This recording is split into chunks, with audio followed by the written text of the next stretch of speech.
Peshawar motorway प्लाजे पे मैं मौजूद हूँ, जहाँ पे खैबर पख्तूनख्वा और पेशावर से कारकुनान जो है वो यहाँ पे जमा हो गए हैं और पिंडी रावलपिंडी में पाकिस्तान तहरीक इंसाफ की मार्च के लिए जा रहे हैं। आप देख रहे हैं कारकुनान जो है वो रावलपिंडी की तरफ जा रहे हैं। इन्होंने कोई प्रॉपर प्लान यहाँ पे बनाया तो नहीं है, लेकिन अभी थोड़ी देर पहले हमने मरकजी जो रहनुमा है परवेज खटक साहब साबिक़ वज़ीर आला भी है, उनको भी हमने देखा कि वो चले गए यहाँ से। बाकी जो क़ियादत है वो यहाँ पे आएंगे अपने कारकुनान के साथ काफिलों की शक्ल में, और यहाँ से वो रावलपिंडी के लिए रवाना होंगे।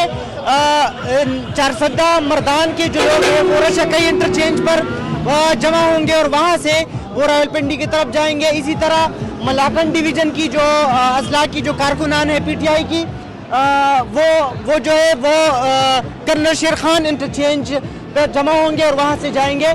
ये ज़रा आपको कारकुनान नज़र आ रही है जो पेशावर साइड से आई है और ये रावलपिंडी की तरफ जाएंगे मोटरवे वाया मोटरवे। तो बाकी जो सूबाई क़ियादत है वो अपने अपने हल्के की कारकुनान के साथ यहाँ पे जमा होंगे।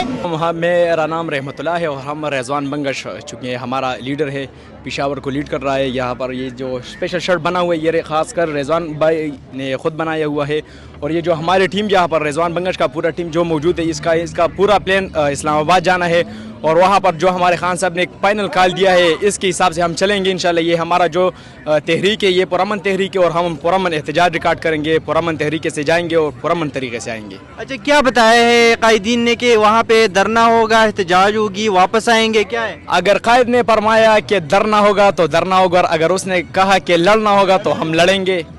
जो भी हमारे कायदीन कहेंगे तो इंशाल्लाह हम वही करेंगे।